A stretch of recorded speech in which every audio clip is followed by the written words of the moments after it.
The Game of Thrones TV show very closely follows George R.R. Martin's A Song of Ice and Fire novels, but there are still tons of differences between the show and the books, especially in recent seasons. Since there's not enough time in this video to go through every change they've made, I've gone and found the 10 craziest differences between the Game of Thrones TV show and the books. There will obviously be spoilers, so don't watch this video if you're not fully caught up. Number 10. Lady Stoneheart. So the last time we saw Catelyn Stark, she wasn't having the best of days. Cat unfortunately witnesses her firstborn son being stabbed to death, and then gets her throat sliced open by Black Walder. In the show, that's pretty much the end of the road for her. However, in the books, Catelyn is resurrected by Lord Beric Dondarrion, who gives his life for hers through the rite known as the Last Kiss. Catelyn's wounds only partially heal, however, leaving her mutilated and without the ability to speak. She becomes consumed with a desire for vengeance over her family's betrayal and murder.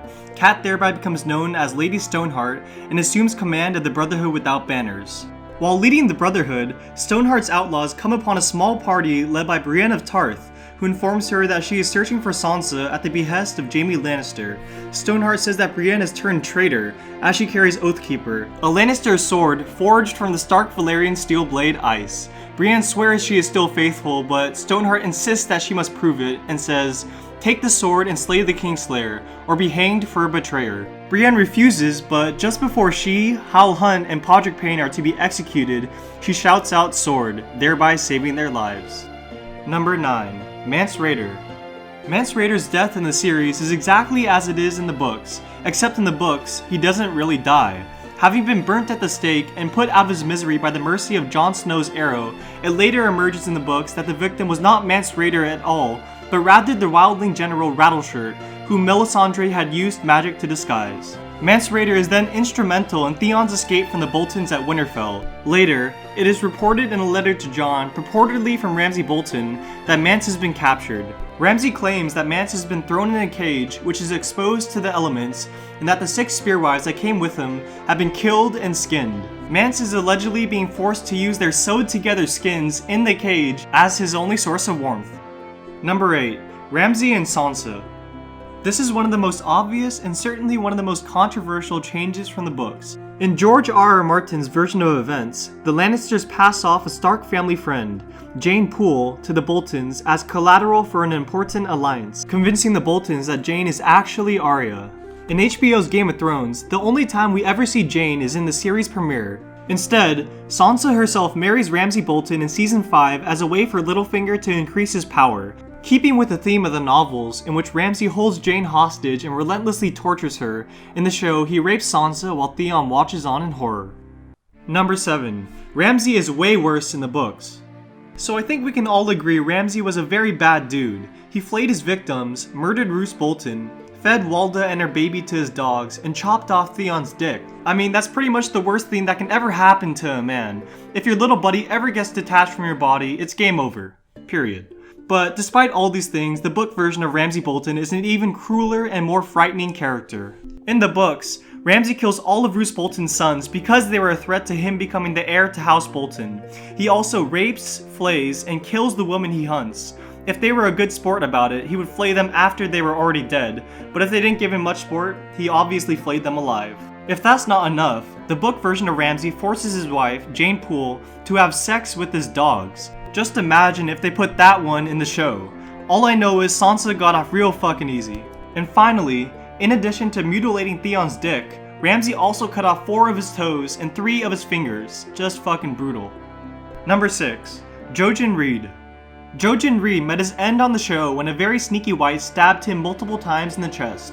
Mira mercifully cuts his throat, and a child of the forest destroys Jojen's body to prevent any reanimation. In A Dance with Dragons, Jojen Reed survives the White attack and meets the Three-Eyed Crow, but soon after, Jojen falls into a depressed state and wants to go home to Greywater Watch.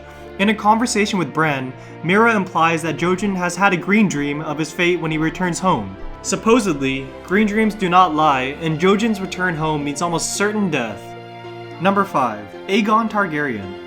One of the most surprising developments in A Dance with Dragons was the reveal that Aegon Targaryen was still alive. Supposedly dashed against a wall by the mountain as a baby, Aegon was secretly whisked away by Varys and placed in the hands of several trusted allies to educate him in the ways of the world, and to prepare him to reclaim the throne for House Targaryen.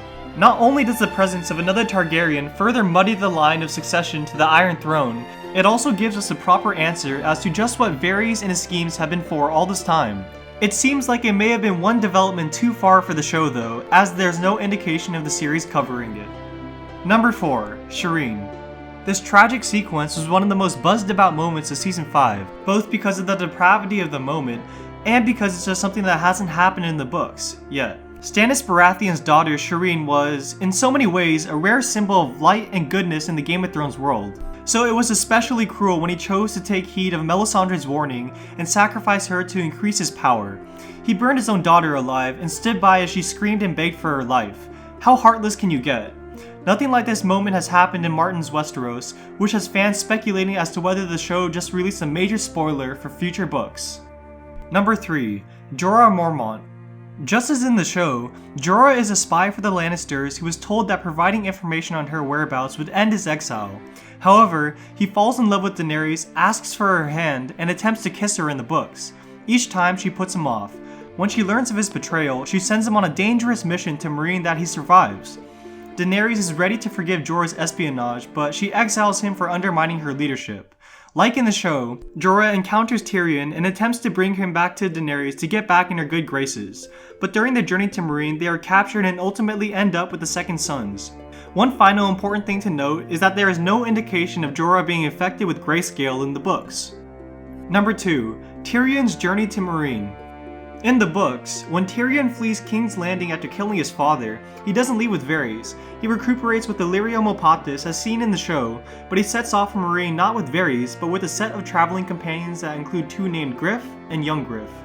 He later finds out that Young Griff is actually Aegon Targaryen, son of Rhaegar Targaryen, which makes him Daenerys' nephew. Tyrion convinces him to turn away from Daenerys and lead an attack with his small army on Westeros, which is a tactic Aegon later adopts, heading for the Stormlands. Number 1. Bran. As the seasons have progressed, Bran has become somewhat of a main character in the show. After saving Tyrion's life in the trial by combat, Bran marries Lolly Stokeworth in an attempt to eventually inherit Castle Stokeworth, but his plans of becoming a nobleman are cut short when Jaime arrives and basically forces Bran to help him retrieve Myrcella. This is where the show and the books differ. In the books, Bran never gets a visit from Jaime enlisting his help. Instead, Lady Tonda Stokeworth informs Cersei that Bran has named his wife Lolly's bastard son Tyrion, in dubious honor of his former employer. Bran soon takes 4 knights into his household, although Sir Balman Birch tells Cersei that they are up-jumped sellswords, with not a thimbleful of chivalry to be found amongst the 4 of them.